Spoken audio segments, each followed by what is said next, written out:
Piers Morgan is used to waking up the nation on ITV's Good Morning Britain. Today he publishes his book, Wake Up, Why the World Has Gone Nuts, a manifesto on why cancel culture needs to be cancelled and how to build a united future. Good morning to you. Good morning. I don't think there's many people listening, or many people, I don't know, are there many people in the world who would disagree with that? Cancel culture, not a good idea. Let's build a united future. I suppose what I'm really interested in finding out from you is, what do you think the roots of cancel culture were? I would say social media, no question. And by the way, I don't divorce my own accountability for. Oh, we'll get to that, don't for a worry. big part of, yeah, but I'm very honest about that in the book because I'm absolutely aware I've been part of the problem. I think that social media, what it's done is it's really reinforced tribalism and almost taken us back 2,000 years to when we were all being tribes. And you've never meet anybody from another tribe. So you lived in your own little echo chamber. You dressed the same, you talked the same, with the same attitudes and everything else. And then slowly we went out of our tribes and encountered these other weird people from other tribes who dressed differently, talked differently, thought differently. And both sides decided the only way to deal with this extraordinary situation was to start killing each other. And social media, and Twitter in particular, has become just a very tribal, unpleasant, totally intransigent place with people on both sides on whether it's Brexit or Trump or coronavirus now. You know, I see everyone's now an expert epidemiologist, but they're either completely all in one way or all in the other. When in fact, as we know from around the world, coronavirus is a very complicated situation and requires a little bit of nuance. What you don't get on social media is any nuance. So the answer really, I think, is social media.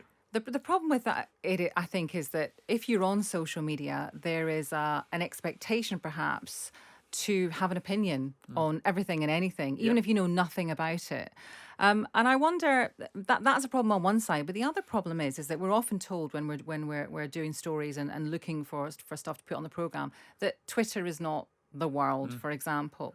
So there may be a debate raging on social media or Twitter. But how much does it actually affect real people? And perhaps people like you, me, Stig, we have to be more aware of that. It's interesting. I mean, I've had amazing tear-ups with people about vegan sausage rolls and papooses and all the rest of it. And, of course, you then including me on papooses. Exactly. Well, we'll also get to that. Well, you were a papoose wearer. Of course I God, was. you're not wearing it this morning, munching a vegan sausage roll. But I'm not a vegan sausage roll. I think a papoose, it's just convenient. I love a here. vegan sausage roll. Oh, my God. the most famous poster in history was the Athena one with the bloke holding the baby. He wasn't using a papoose. Do the maths. But the point being, I'm glad you're going to introduce nuance into public debate, Piers. well, what was interesting about the papoose game was, so I mocked Daniel Craig for wearing a papoose. So come on, not you too, James Bond. The furore that erupted over me saying that, and I genuinely don't like them. It's a genuinely held view, but in the general scheme of things, it's not that important. It ended up as 2 minutes at the end of the NBC Nightly News in America, the most prestigious and most watched news program in the United States. 2 minutes on my tweet about papooses. Now, that showed me the world had literally gone nuts. And so the question then becomes, does the pandemic change things? And for a while it did.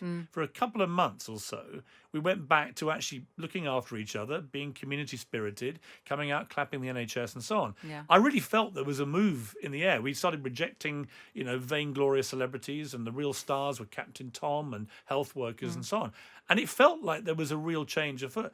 And something happened in the summer, and I don't know whether it was the George Floyd killing, that obscenity, which fired everybody up again, but everything went suddenly back in a much bigger scale to this cancel culture toxicity, where there's a group of people who profess to be liberal, who are woke, but not woke in the way woke was originally intended, which is Alert just to be to injustice. alert to social and racial injustice, which I totally sign up to. By that criteria, I'm woke.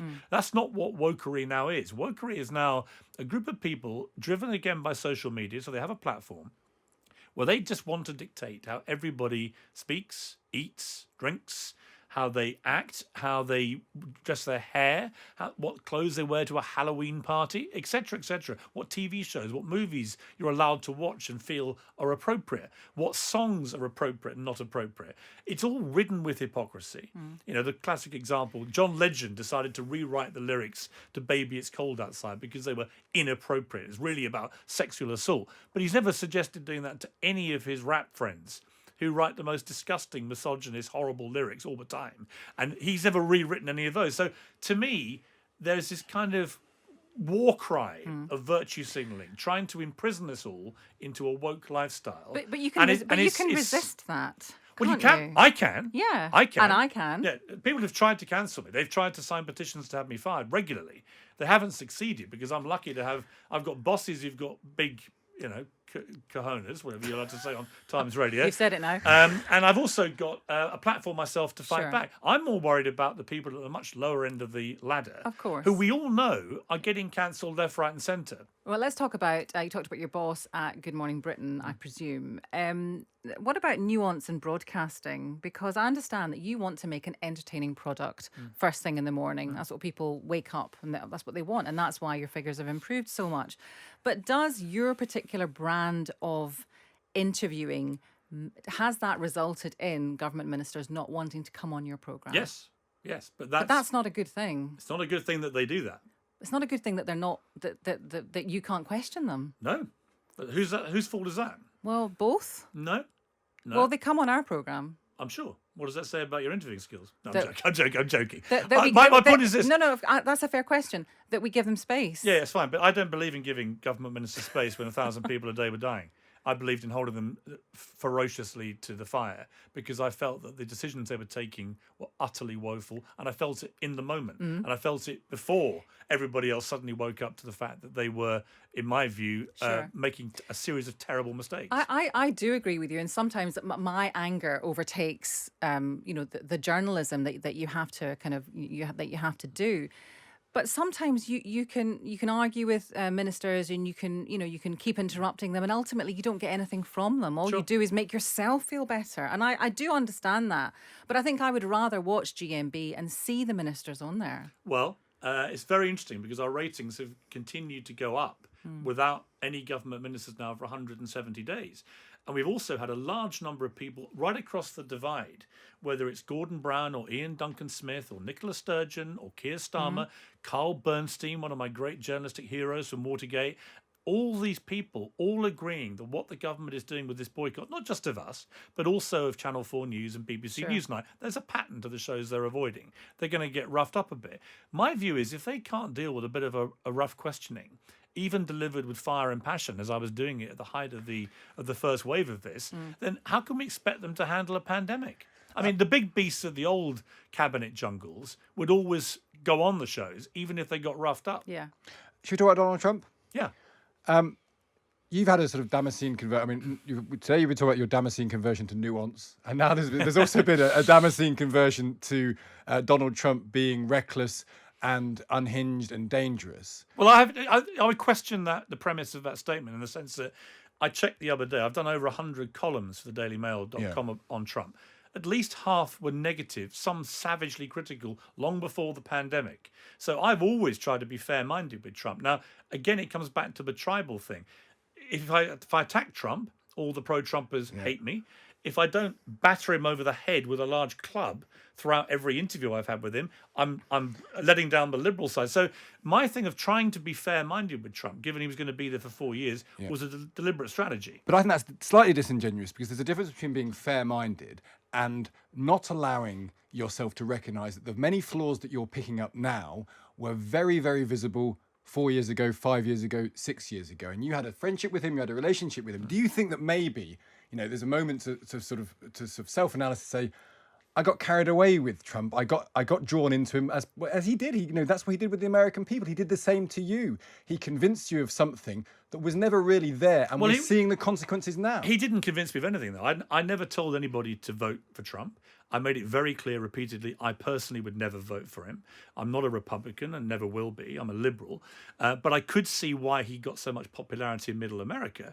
And I could see why the very elitist style of leadership that Barack Obama had and Hillary Clinton represented was actually going to go down very badly with large swathes of Florida and Texas and Alabama. So I was in the business of predicting who might win last time. And I was right. Trump won. This time I'm predicting the opposite. I think he's going to lose because I do think that the weaknesses in Trump, and I think he has got a lot of strengths, by the way, but I think his weaknesses have been laid bare by the pandemic, and I totally accept that. I also think if you are friends with somebody and they suddenly become president. It is a weird dynamic. I can't argue with that. I can't argue that when I've interviewed him, obviously, I've been good friends with him for 15 years. Genuine friends. Would you say genuine friends? In the sense of I met him on Celebrity Apprentice, which I won the first season of that. So I spent a lot of time with him.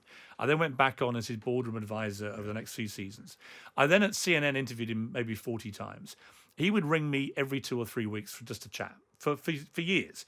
I've got 100 notes from him. So what is a friend? My real friends are not Donald Trump, but he was somebody I considered to be a good friend in that sense. And he was very loyal to me. When I left CNN and came back here, I can count on one hand the number of people in America who gave a damn or even bothered to ever contact me again. Donald Trump rang me quite regularly just to check how I was doing. So I take people as I find them. I think he's got good qualities, and I think he's got very bad qualities. The bad qualities have been laid bare by the two seismic events in America of the pandemic and the George Floyd killing. His totally inability to show any empathy, I think, is a massive fault line. And the kind of recklessness he brings to facts and science and everything that I knew was a problem with climate change, and I hammered him many times for it. I knew was a problem with gun control. I hammered him many times on that. That was laid bare by the pandemic. Actually, what you need is somebody like Angela Merkel, not Boris Johnson, or Boris Trump. or Boris Oh, Trump. my goodness. Let's just call them Boris Trump. But I do accept that personal relations with people do affect things. There's no question. I was fairer to Trump than almost any other liberal writer I know. Similarly, two of the other big names of this year, Meghan and Harry, because of my experience with her personally, it definitely affected the way I covered them. And your experience with the royal family and the royal family machine as well. And the fact I know a lot of the royal family, I have done for a long time, and know how it all works. So I do think if you're in the interview game or in the commentary game, you are, of course, affected by personal relationships. I don't feel like I was ever all in for Trump, but I was never all out against Trump. I was trying to be, I felt, a fair-minded journalist about him. Are there any questions, the interview that you did with Donald Trump, where a lot of very jealous journalists were tweeting about, oh, this is rubbish. When you look back at that interview now, and I know you were in a different place because you were friends then, and now I think it's fair to say you're not. I don't think we're not. No, I had a little exchange with him the other day, and it was okay. It was fine. Okay. Did he unfollow you though? He unfollowed me because I told him to shut the bleep up. Right, okay. When he tried to tell us to inject ourselves with bleach. Okay, What did he say to you in your recent exchange? I actually emailed a friend of mine who works close with him in the White House and said how funny I found when he said, good luck to Prince Harry, he's going to need it. And the timing was just brilliant. And you can laugh at Trump. Sometimes he is just laugh out loud funny. And I got the message back. He just read your email and laughed out loud too. So I don't think the friendship is irreparable. Trump's used to rough and tumble of people. He's always put up with me criticising him. I'm sure. If you had an interview with Donald Trump today, what would you ask him? Right now, I would say you had 2 chances to unify your country. Why did you just not take them? And why don't you believe science, whether it's climate change or coronavirus? These are massive fault lines. Your lack of empathy, your lack of ability to deal with fire. We know he's footloose with facts. We know that. He's always been like that. He's a flamboyant New York tycoon showman whose sole job in life was to sell real estate. They all are like Trump in New York, the real estate guys. So there's nothing about his character that changed. I just could see good and bad in it. I mean, if you were being dispassionate about the Trump presidency, and my book is a diary, and it goes back to the start of the year. In January, I made the point, look, the economy is roaring in America. Job numbers are at record levels now for employment, and particularly for African-American employment. He was doing really well. He'd taken out 2 very bad people, Soleimani in Iran, Baghdadi, leader of ISIS. He was forging unconventional but relatively peaceful relations with conventional enemies like North Korea and Russia. And he had a sort of style about him which was getting stuff done. Whether you voted for him or not, he was delivering on many of his campaign promises. I could paint then a very positive picture of Trump and felt he was going to get re-elected quite easily. I don't feel that now because of what's happened. But I could also say to my liberal friends, which I do, with Barack Obama, Saint Barack, I always ask them, do you know how many illegal immigrants Obama deported in 8 years? And they never have any idea. So they've never even asked. The answer is 3 million. Which is an all-time record for any president of the United States. Who dropped the most bombs in a calendar year as president? Barack Obama. Who campaigned in 2008 to close Guantanamo Bay and it's still open today? Barack Obama. So I never felt Obama was the saint that he was made out to be. I think he did a lot of bad stuff, but never got held to account for it. I don't think Trump is the new Hitler, as some of my liberal friends would have it. But what Trump has done is he's increased the toxicity and polarizing nature of political discourse, as we've seen with Brexit here. And on the point of Donald Trump and his coronavirus, how do you think about how that was all handled? Because obviously he had all the drugs in the world thrown at him, and he came out and said it's fine. And also, when you heard that he had coronavirus, did you get in touch? I did. I tweeted him, and I also sent a message to several people that I know, one of whom had the virus as well. And it was a worrying time for all of them. And I think on a human level, if your natural reaction is not, I hope they're okay, something wrong with you. And again, I'd make the point of the book when Boris Johnson got coronavirus, and when I had a scare and thought I had it, that when you see tweets saying, I hope Boris dies, or tweets to me directly, I'm such a shame to hear you tested negative, I really hoped you would die. When you see with Trump, people with blue ticks on Twitter who used to work in the Obama administration tweeting, I hope he dies, that's not liberal. That's nowhere near what liberal standards should be. And, as Michelle Obama rightly said, when they go low, go high. Don't go even lower, because you lose the moral high ground if you do that. But are you going to go high then, Piers? Because you've talked here about nuance not contributing to toxicity. And of course, your whole persona, including on social media, is to layer everyone up, to throw stones, because you're going to get stones thrown back at you. So are we going to see a new Piers Morgan? Well, I think you have. Be able to take your own advice. I think you have a bit to a large degree. I think the phrase "punch up, not down" really resonates in my head. When I think back to some of the stuff that was going on before, getting into scraps with people perhaps who you just shouldn't be bothered with. I do think it's incumbent on everyone who's got a large following on social media to just be aware of that responsibility. I don't want to lose the passion I have for stuff. I don't want to lose opinions. I don't want to lose my desire to provoke argument. But I certainly make the point regularly in the book. Yes, I've been part of this noise problem. I get that. And yes, sometimes I've definitely fought the wrong fights and it's been punching low, not high. And that's a mistake. But I do think that the essence of being liberal is being able to have an argument with somebody who you vehemently disagree with. And when you see universities now no platforming anyone on the conservative side, that is fundamentally antithetical, I would argue, to liberalism. Piers Morgan, thank you very much for that. The book is called Wake Up. And we wake up quite regularly, do we not? To Good Morning Britain. We have it on in the studio, don't we? Just on that screen there. Do you? Yeah, I love that. Yeah, we do. I mean, see your face getting redder and redder, Piers, and it always cheers us I am up. working on my rage skills. But by the way, I love your show too when I hear it. And it's Our interviewing skills are all right then. You know what? You're not doing bad. Coming on, not doing bad. Wow. And you had your first column today, and it was a very good column. I hear. Thank you very much. you here. And before I patronise you anymore, absolutely. I'm going to go. Piers, thank you very smoothie. much. Some